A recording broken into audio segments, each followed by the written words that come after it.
How's that? A little bit better? Sorry about that, guys. I don't know why my microphone is not working, but it's not. Now it is. How's everybody doing? It's October the 1st day of October. I guess the beginning of winter, or nearly the beginning of winter in Peoria, Illinois. Yeah, it's cooler today. It's a gorgeous day, though.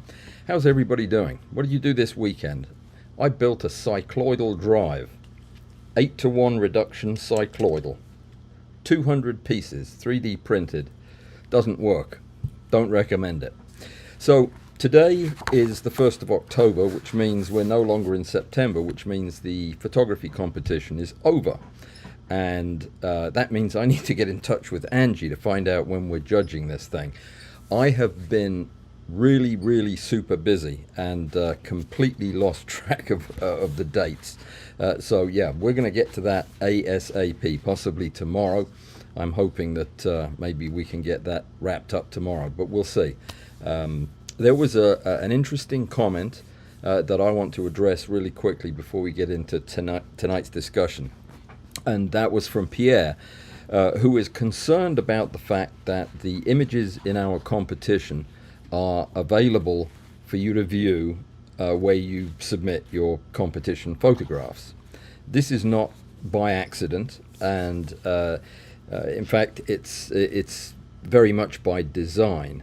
The idea has always been, the reason I started this competition, the reason I do it every month, is because I think it's a fantastic learning tool. I think it's great encouragement for new macro photographers. I think all around it's something that it needs to be done very openly and with as much participation and engagement as possible. So we initially planned on making this a blind submission, that you would submit your photographs, nobody would see them, and then at the end of the month we'd do the judging. The problem there is that many of the photographs wouldn't get seen because only a fraction of the photographs make it through to the finals, then get discussed. So we decided to just make it open, and yes, theoretically, or in practice actually, you could go on to my website and steal the photographs if you were so inclined to do that. But it was my belief, and I think it was Patrick's belief also, because he helped me set this up, that was unlikely to happen. And to the best of my knowledge, it has happened exactly 0 times in the years that we've been doing this. I do not want to make this a competition that's blinded to you. It's blinded to me. I don't know who's submitting the pictures, but I don't think people come to this channel to take other people's photographs from them, and if they did, and if you were concerned that might happen, then I hate to say it, but you might not want to submit a photograph to the competition.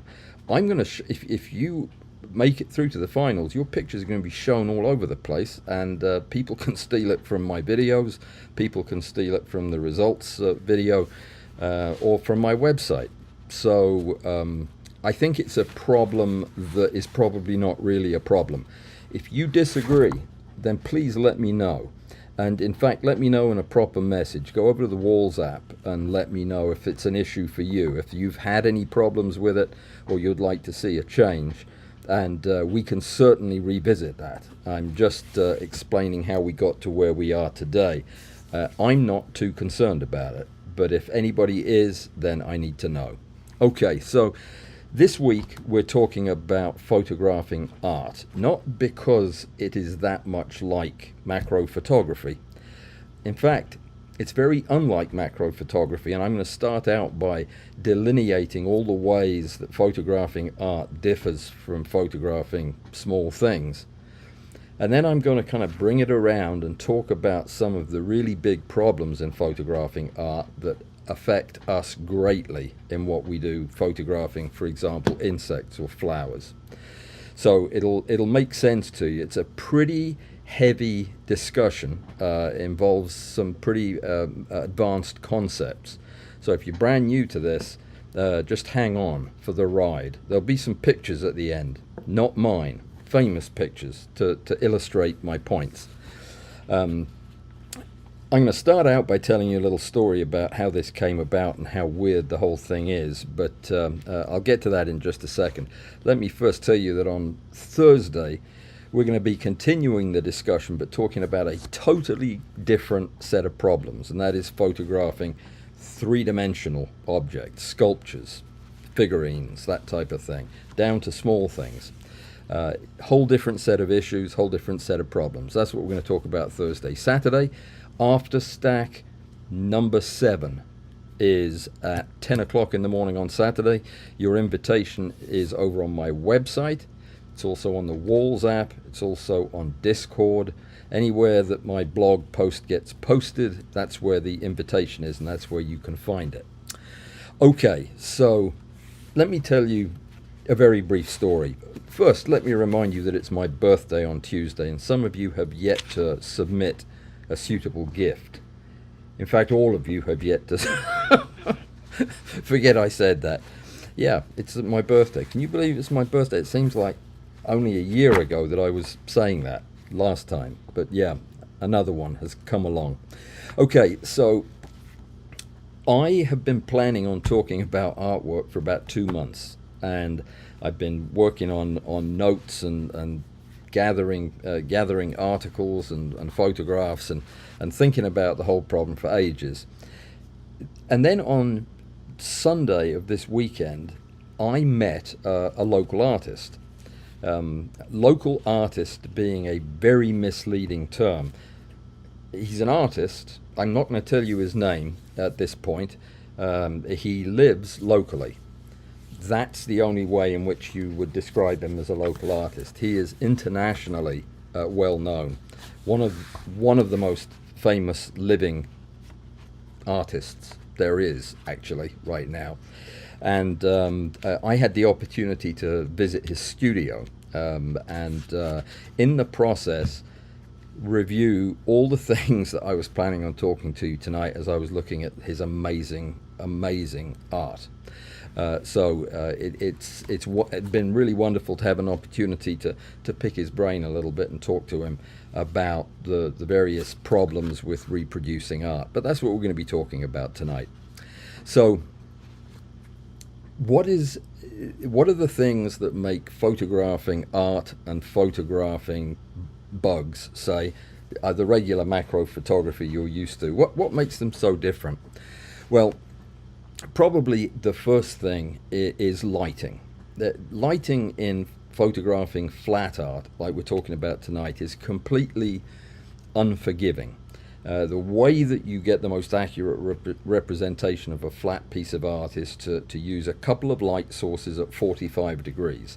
The goal being to get complete coverage, complete flatness of the light. You want it to be equally diffused. You don't want light differentials from either side. You're not trying to accentuate shadows. You're trying to accurately reproduce the scene in the two-dimensional art. By the way, on the cover art for this video, that is not a piece of art that I photographed. That's a photograph that I took. I just couldn't find a suitable piece of art that I'd photographed that I thought looked any good on the cover. So that's what that is. It's just a photograph. So now you know. But oftentimes you'll use polarizing light if you have a highly reflective surface, but that creates a lot of other problems too. In macro photography, we're all about direction of the light. That's the real key, is to have light of different intensities and oftentimes different levels of diffusion coming from different directions, so that we really boost the three-dimensionality of the subject we're photographing. We will oftentimes use things like multiple small LED lights, like the bendy arm lights that I like to use from time to time. Those ring lights, all kinds of things that will change the quality of the light and be easy to change the directionality of. When you're photographing artwork, you basically want to use the flattest field prime lens that you can get your hands on, something in the 50 to 100 millimeter range. You want absolute geometrically pure images because you're going to be photographing perpendicular, or with your sensor absolutely parallel to the surface of the two-dimensional art. There is no place in photographing art to introduce perspective of your own. This is not about your art. This is about reproducing the art that you're photographing. And that definitely makes a big difference. The position of the camera, the position of the sensor just cannot vary. Where in macro photography, I encourage you to vary it every chance you get, to get the perspective to change the outline of the subject, to make the subject more interesting and more three-dimensional. And oftentimes to do that, you need special lenses like macro lenses. Tilt shift lenses are useful in both areas, though a fairly specialized piece of equipment. Color accuracy is something that we're going to talk about at quite a bit of length later on today, and particularly metamerism and how that plays in the whole world of reproducing color in art. But the importance of reproducing color accurately in art is absolutely the barest essential requirement. If you can't do that, you shouldn't be taking photographs of art, because that's basically what you're photographing. And accurate color reproduction is not easy. You need to shoot in RAW. You often need to use custom white balance settings and color cards and gray cards to set your own white balance so that you're accurately reproducing the colors in the picture the way they're presented to you, which raises a whole question of, well, what are the actual colors in a painting? Are they the colors that you see when you're looking at the painting in a museum, or in the art gallery, or in a darkened room in an art gallery? Or are they the colors you'd see at 5600K in a well-lit room? Or are there special lights that you need to see the actual colors? Well, yes, that's the answer to that is yes, they're all true, and we'll talk about that in just a minute. In macro photography, we can get away with a lot more when it comes to color.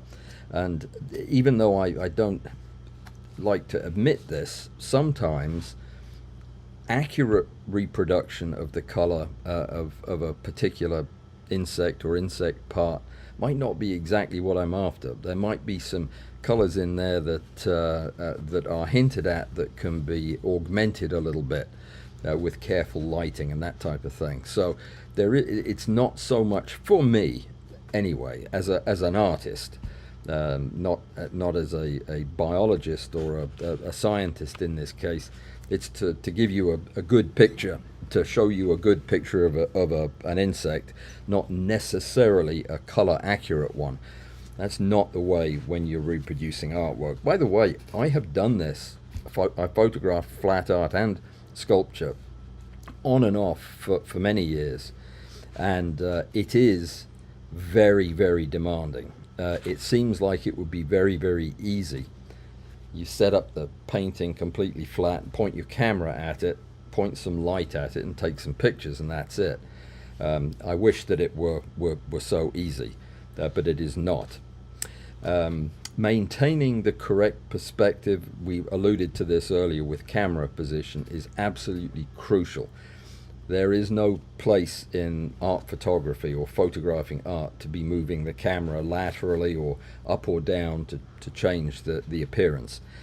Sometimes you can't do that. For example, with a fresco or a painting on a chapel ceiling, you first of all, even if you could get up to it, you couldn't get flat to it because it's on a curved surface, in which case there are a lot of tricks that we can use to show those works of art to their best effect, but it is far more difficult. In macro photography, again, I'm a lot less concerned about the control of perspective. It's a creative tool for me in macro photography. It's not an absolute requirement that I be strictly geometrically accurate in everything I do. Focus in art photography is very basic. Everything needs to be in sharp focus. Everything. So your camera has to be completely flat, sensor parallel, the camera axis absolutely perpendicular to the painting, and the focus needs to be such that every single part of that painting is in focus, which, as you know, is absolutely not the way it is in macro photography. We will choose a focal plane. We may choose a focal plane creatively. We may choose it to highlight an area of particular interest, or we may focus that to get the whole thing in focus. But in artwork photography, you need to set the shot up so that everything is in focus. Resolution and sensor size. It's really a must these days that you use the highest resolution camera that you can get your hands on, a medium format camera or a full frame camera with a high resolution sensor, because you really have to be able to capture as much of the detail as you possibly can in every part of the photograph. In macro photography, that is absolutely not necessary, and indeed in this day and age there is much more emphasis on using the resolving power of the lens to get the part of the picture that you want to be in high resolution covered. But smaller sensors are used all the time. A lot of very popular macro photographers use micro four thirds sensors. The focus being on getting the higher noise levels that you have to put up with, but to get more of the scene resolved on that smaller sensor. You know what I'm saying. Environmental conditions. Normally when you're photographing art, you're doing it in a studio or a clean area that is usually controlled for temperature. There's no moving air, the light's uniform, and you know, there's a lot you have to do to make sure that you play correctly with the environmental conditions. In macro, all that goes out the window, especially if you're out in the field. You have to shoot with what you've got.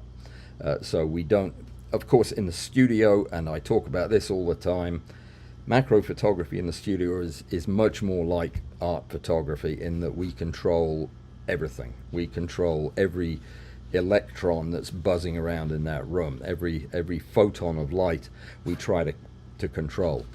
Not so much the case in the field.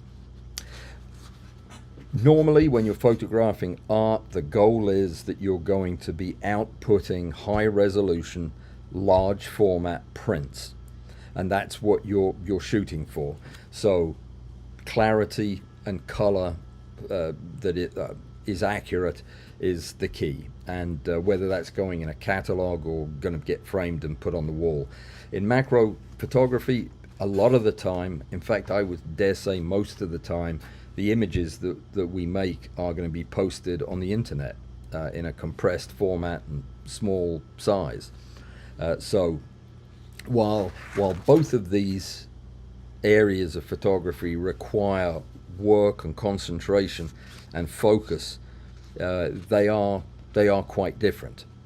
But one of the areas that really interests me is how we as photographers interact with artwork, because I have seen some and read about some pretty awful things that we've done. So I thought I would mention a few of the ways that photographing art can blow up in our faces. And I've got a few examples that have come out of my reading on the subject. But a lot of this is specialized imaging. I know this is not the kind of imaging that you and I are going to do, but it goes hand in hand with it, because not only are photographs taken of artworks, but so are radiographs, X-ray films, and all kinds of other techniques are also used. But it used to be that X-rays old-fashioned X-rays that bounced electrons off high-energy plates in a vacuum tube and shot these high-energy particles out that weren't very well controlled. They used to, they used to be very powerful things. Back when I was a kid, they used to X-ray your feet when you went to the shoe shop, and I am not kidding about this. They stuck your feet in a box that got really warm while your feet were in it because they were X-raying your feet. That's why I have 17 toes on each foot. But they also used to shine those same X-ray beams at pictures, and some of the more famous examples of what those X-rays did are in some of Rembrandt's paintings. And I'm going to show a famous Rembrandt that has been X-rayed so many times that a lot of the colors, and I'll get into the specific colors, it's a lot of lead and tin based colors, just faded away so badly that it all but ruined the pictures. So that's one of the ways we do it. Another way that we can damage paintings is just by exposing them to excess light. There is a very famous tapestry, the Bayeux tapestry. It's from like 1,000 years ago, something like that. It's a carpet hanging on the wall, but that thing has been photographed in bright, strong light from Klieg lights so much that it looks like a piece of grey sack. I mean, it's just basically lost all of its colour from the textiles, and they don't let you photograph it like that anymore. And they've figured out all of these things, but in the meantime, ruined some nice art. The Last Supper. We're going to talk about the Da Vinci's Last Supper. It's painted on a wall, and it was painted using a weird kind of egg-based pigment-laced material that turns out kind of gets a little bit cooked when you shine bright lights on it. And I don't know if you've had the opportunity to see The Last Supper. I have, and it is pretty stunning. But large parts of it are falling off the wall now, as you would imagine they would if you used as the primary medium for your paint eggs, and then you cooked them for a few hundred years on the ceiling. They would eventually fall off, and that's what's happening. It's it's really a mess. It is. But I saw a video a couple of years ago that a friend sent me. One of my favorite paintings of all time is the girl with the pearl earring that Vermeer did, and I drove all the way to Atlanta to look at that for about 3.5 seconds because there was a long crowd of people. It's a tiny little piece of art, but a lot of his work was damaged early on by high intensity flash. A lot of he painted mostly in oil, and a lot of the photographs that were taken ended up aging the oil and cracking it, and you could really see that and many of his pictures from that same era are really in terrible shape. A lot of again, it was lead tin paints that were very sensitive to these kind of lights. Infrared photography. You've seen some very famous infrared photographs here in the last couple of weeks, thanks to George. No, they're not famous. They're just good.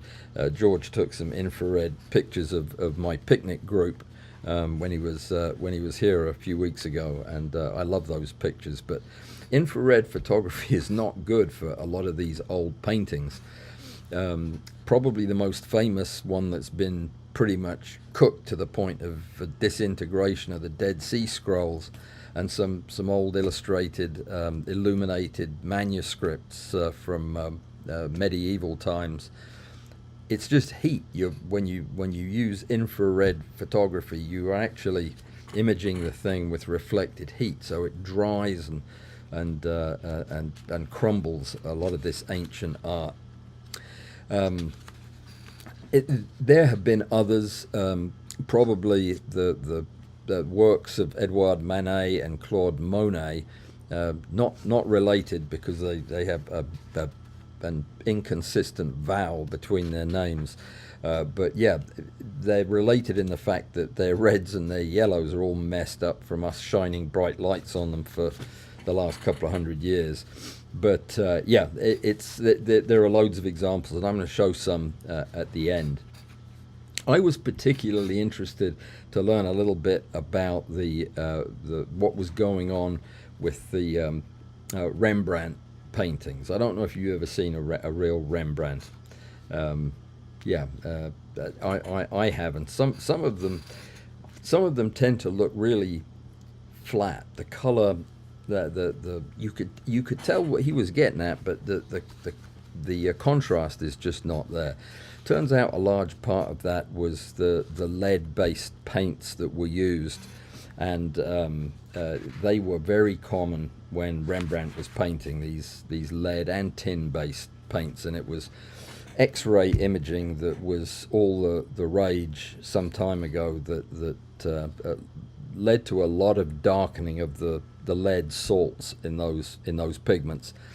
Another pigment, the yellows, that a lot of folks were using back then. Again, Rembrandt used a lot of yellows, and they also darkened almost to brown, blackish colors with enough X-rays.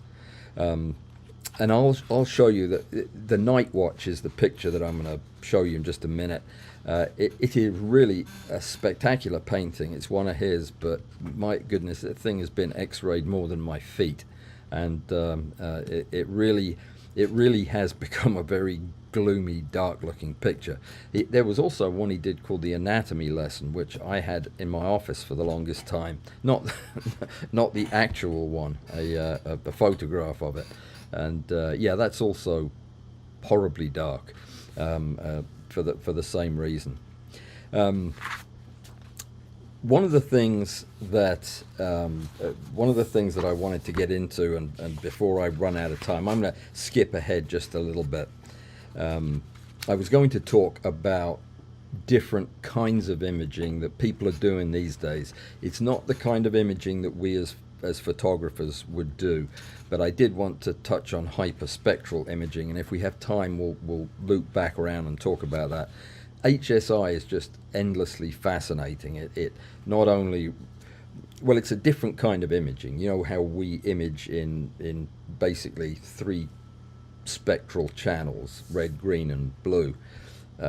This HSI uses up to hundreds of different wavelength groupings, and come up with a completely different kind of image that tells you everything there is to know about what's going on in the medium of the painting. And it's very complicated, it's very scientific. If we have time, we'll loop back around to it and talk some more about it.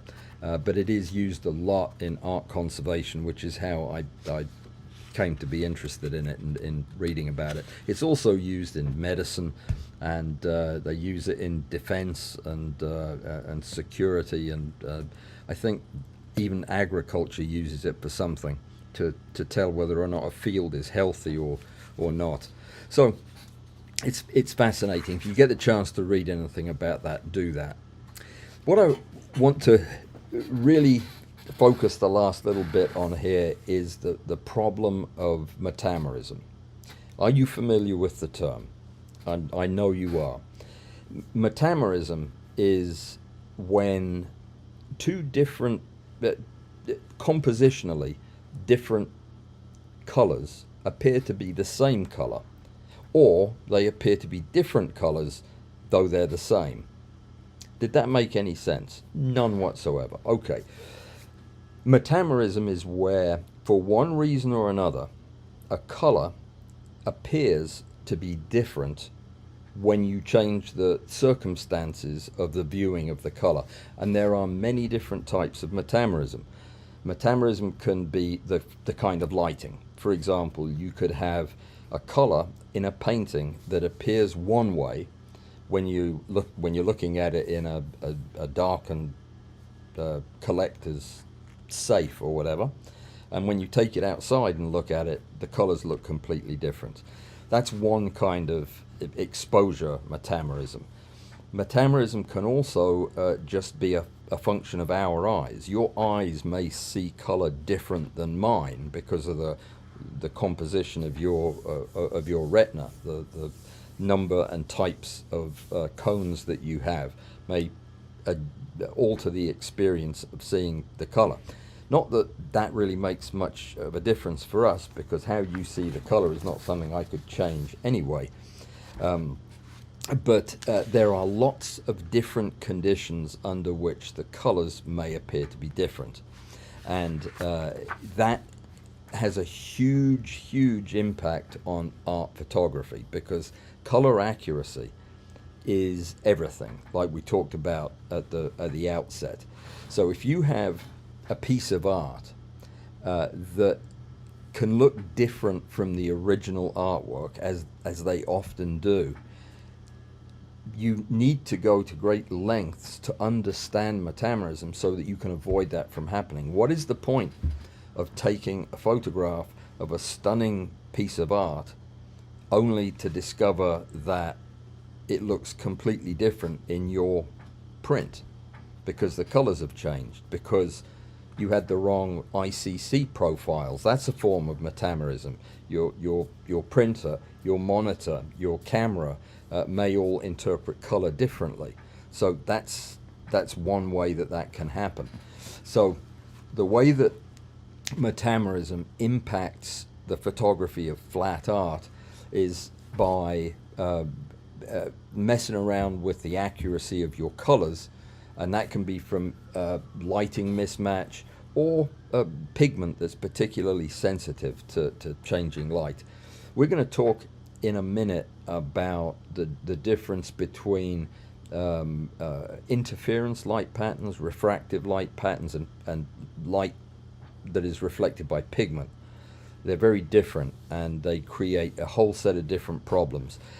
The reason that popped into my mind was I saw a piece of art in my friend's studio the other day. It was a giant butterfly made of just the most amazing collection of birefringent and refractive materials laid out on the butterfly's wings.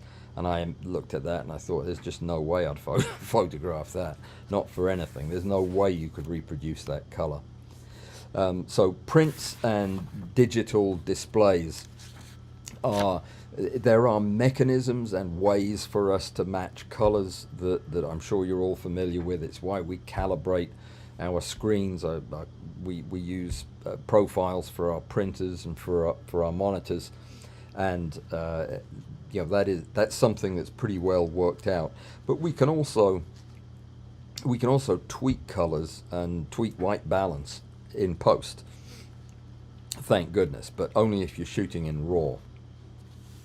Another thing that can cause a negative impact, another way that metamerism can hurt our photography of artwork, is it can degrade the apparent quality of the picture.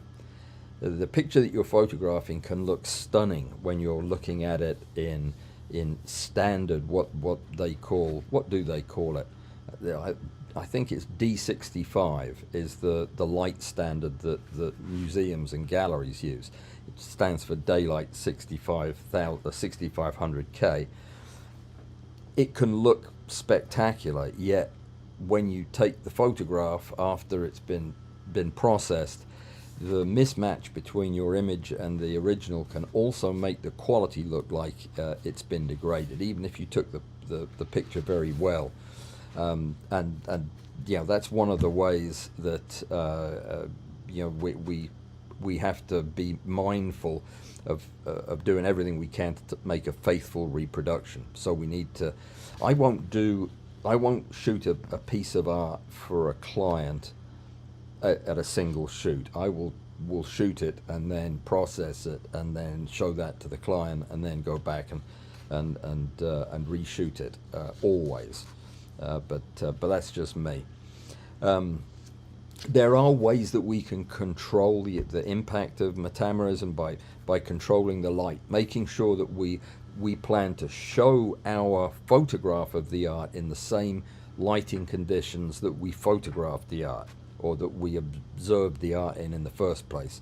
Controlling the light's probably the most important thing. Using calibration tools like X-Rite Color Checker and using tastefully and expertly done post-production color management is also important.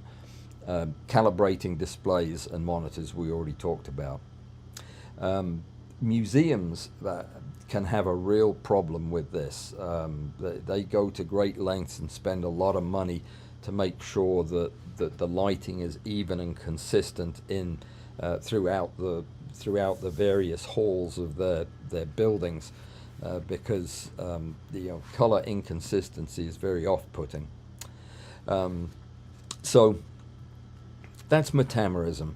And I thought that we could talk just a little bit about interference colors, because we talk about them all the time in macro photography. My favorite example of interference coloration are the scales on a clown weevil. Those colors are all a result of light waves that are getting scattered by these crystalline, translucent pieces of chitin that make up the scales on the insect. There's no real pigment in there. So what happens is, as you will see if you photograph a clown weevil, as you move the lights, the colors change in the scales. Now imagine how hard it would be to even get close to color accuracy, fidelity, if you've got something that changes color based on your perspective or changes color based on the direction of the light. And you absolutely have to think about this when you're photographing a famous or wanting to be famous piece of art, because you can get in all kinds of problems with it. I'm going to show you some examples before I completely run out of time. These are all super famous, and let me see if I can get them to open up on the correct screen at the right size. We'll start out with that Rembrandt. That yeah, that's not a Rembrandt. That's a photograph of my camera. Hang on just a second. There we go. So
I figured it out. As the phone started ringing, I thought, what have I done wrong here? And it's, of course, I didn't add the other microphone to my paintings. So thank you, whoever called me. I appreciate it. I will fix that now as soon as I get back over onto Rembrandt. Here we go. So I think we got it that time. Yes. Okay, so I do apologize about that. It's very unusual for me to have hardware problems, but somehow my microphone has become disconnected. But anyway, all I was saying was the problem with this photographing this particular Rembrandt, which is a ginormous painting, is that the varnish is all peeling, and it has these cupped surfaces where you can't actually see the painting properly for all of the scattered light from the little lenses formed by the varnish. So let me see. Here's the Claude Monet that is another example. Well, that's, hang on, got to drag it over there. This is from his Water Lilies series. This is, I don't think I'm going to be able, well, yeah, that does it better. This is was a difficult one to photograph, and it's famous for its difficulty because it's gigantic, it's really wide, and it's difficult to capture without doing some kind of stitching technique, like a panorama technique. So this is one that yeah, I would run screaming from this one as well. The colors are very, very subtle, so color accuracy here would be absolutely crucial. Another one that's famously difficult is this altarpiece. It's called the Ghent altarpiece. It's called the Ghent altarpiece because it's at an altar in Ghent, which is in Belgium. But this is a notoriously difficult to photograph for a whole bunch of different reasons. But it's by Van Eyck. And it's got so many different panels and so many different areas in the painting. They're all a bit dark. It's been restored dozens of times, and the surface textures are all different. So it's very hard to photograph it without some areas, like the panel on the bottom left looking really dark, and the panel on the top right not looking nearly dark enough. But yeah, so it's a fascinating, gorgeous piece of art, but a nightmare to photograph. We talked about The Last Supper, and you can't probably really see how bad a shape this mural is in, but it is peeling all apart. Obviously, the problems with photographing something that's falling off the wall is pretty obvious. It's very hard to accurately get the colors reproduced, and you can see that in some areas where more paint has fallen off the wall, the colors are lost entirely. Still breathtaking, breathtaking piece of art. For some reason, I don't think. Yeah, I was going to say I didn't think that my portrait of Whistler's mother was gonna come through, but she did. Yeah, this one's hard to photograph because of the fact that it's so dark, and there's metamerism in there, in those blacks and greys, which are notorious for various different varieties of metamerism, that you know, it's hard to tell whether or not you accurately photographed it. I also hate this painting, so I wouldn't be trying to photograph it anyway. Here's a good one that's a great example of metamerism making photography notoriously difficult. This is the Seagram murals. Let me see if I can blow it up. Yeah. Oh, it's a terrible snapshot of it. I do apologize for that. But this is from Rothko, and the problem with this is every color in it is subject to metamerism. So depending on many different factors, the colors just change all over the place. It's hard to know what the color is supposed to be. Here's the last one. No, I've got two more. I'll show you. And this lovely thing is called The Kiss, and it really is a headful. It's from Gustav Klimt, and yeah, the problem with this is all of the gold leaf that's been hammered onto it. Imagine photographing an insect that was covered in gold leaf. Well, we do it all the time, right? And it's difficult. It's difficult to light the areas that are highly reflective without losing detail, without blowing highlights. And it's a real challenge, because this thing has got hammered little flakes of gold all over it. Fortunately, it's not a painting that does anything for me, and I would be unlikely to try to photograph it anyway. The last one is one I'm sure you're very familiar with. It's probably one of the most famous paintings in the whole world, and Van Gogh's Starry Night is difficult to photograph. And you might not think that. Probably you've seen hundreds of photographs of it anyway, but it's the technique he used, because it uses really, it almost borders on being a sculpture, because the paint is so thick. He globbed all the stuff on there and then spread it around with a trowel. It had a name. I can't remember what it's called. Some kind of, I think impasto was the name of it, the technique. But the spreading the paint around like that creates the situation where you are going to have some shadows from the paint itself. So it requires that you really have to focus on getting as flat as you possibly can and getting the lighting even.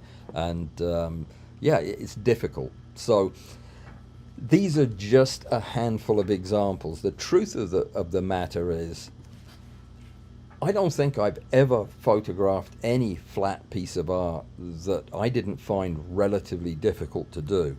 I think it's very, very challenging to honestly and clearly reproduce somebody's work when it was not designed to be photographed. But doesn't mean it's not worth trying. And I'm almost tempted to do a competition on photographing artwork one of these days. There's plenty of other kinds of artwork, and in some respects, the three-dimensional artwork, the photographing of statues as well as abstracts is really a lot of fun, and in many respects a little bit easier, depending, of course, on the piece of art. So, what do you think? Do you ever photograph art? Have you ever done it? If you haven't, I recommend you try it. If nothing else, as an exercise, I think it's an excellent exercise. It will drive you crazy trying to get a single photograph to look exactly like the painting does, but it will make you pay attention to a lot of the things that we've been talking about.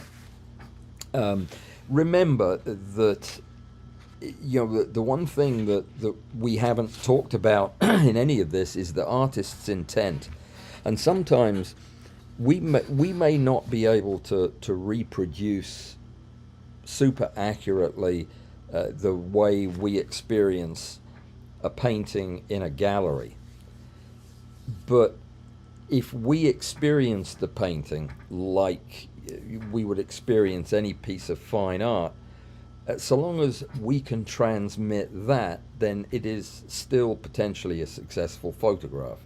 In other words, don't beat yourself up if things look a little bit different in your photograph than they do in the picture, so long as it still looks like the picture and it still conveys the message that you were trying to convey.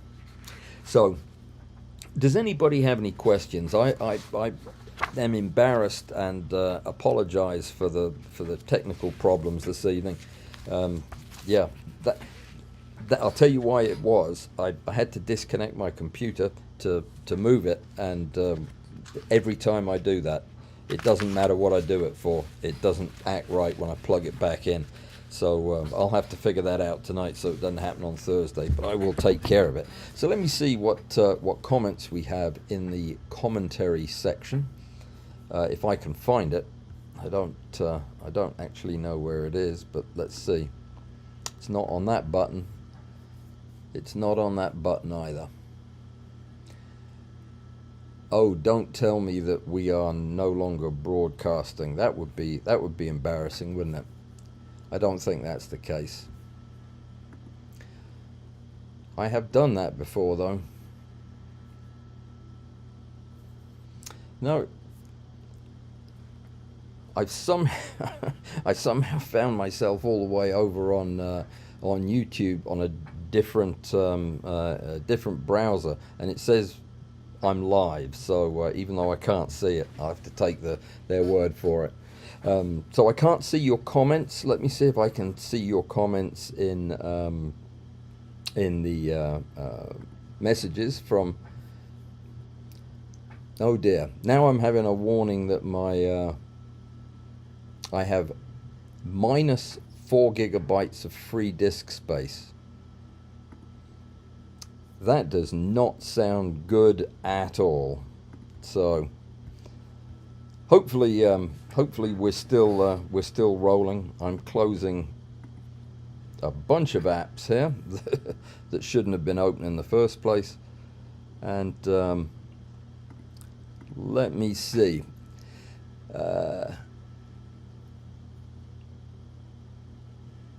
No sound, no sound, no sound. That was just for that section. I'm hoping. Yeah, we appear to have sound now. All right, good.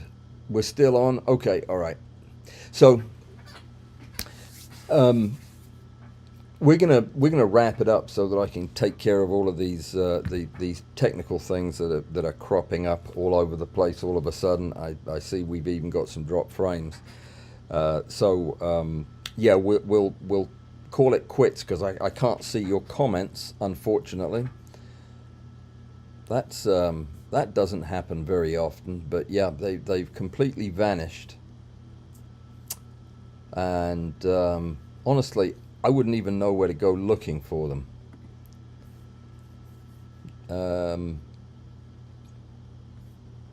So I'm afraid if I go pressing any buttons at all to try to bring the YouTube studio page back, that it'll do some horrible thing like cut me off completely. So what we'll do is we'll wrap it up here, and I'll be back on Thursday. If there are any questions that you have that have come up from this discussion, then I'll deal with them on Thursday. I did want to tell you that I am mere minutes away from having my studio back in full operational mode. I went ahead and reconfigured it so I could get it set up and running again. I have made some substantial changes in the layout and how it's gonna operate, but I'm pretty happy with all of them. So you can expect very soon now to be seeing fresh photography from me instead of that recycled stuff, which has been kind of the format for the last couple of months. But I have got some very cool things lined up to take pictures of. I'm disappointed to say that all of my shiny seeds have died in the flower pot from over or under watering or over or under sunshine. I have no idea. They stopped growing. So I told you that was going to happen before I planted them. But anyway, so I've got a bag of 2 bags actually now of the little seedlets from the what's the name of that plant? Portaluca seeds that I'm hoping to get one of those photographed maybe tonight. That would be wonderful if I could. Okay. So I'll work on that. Thursday, don't forget, we're going to be talking about statues, and we'll have some fun on Thursday. I'll bring a couple of surprise things along. And then on Saturday, after stack, 10 o'clock in the morning, it's after stack number 7. We're going to be talking about the TK9 panel, the editing panel, an add-on for Photoshop from Tony Kuiper. Tony Kuiper, neither the real Tony Kuiper nor a fake Tony Kuiper will be at that meeting. That will be just Bud and I. Yeah, just in case you were wondering after the last effort, yeah, no special guests, just Bud and myself. But Bud is a real expert with the TK panel. He's going to walk us through all the things it does, how he uses it, And I think that we may be watching a couple of clips from Dave Kelly, the other Dave Kelly, the real Dave Kelly, not our Dave Kelly. So that's something to look forward to, Saturday, 10 o'clock in the morning. Okay, guys, I wish everybody a good evening. I'm sorry I can't see your comments and can't respond to them, but assume that I would have read them and said something nice in response. I'll see you in a couple of days. Until then, take care. Be well.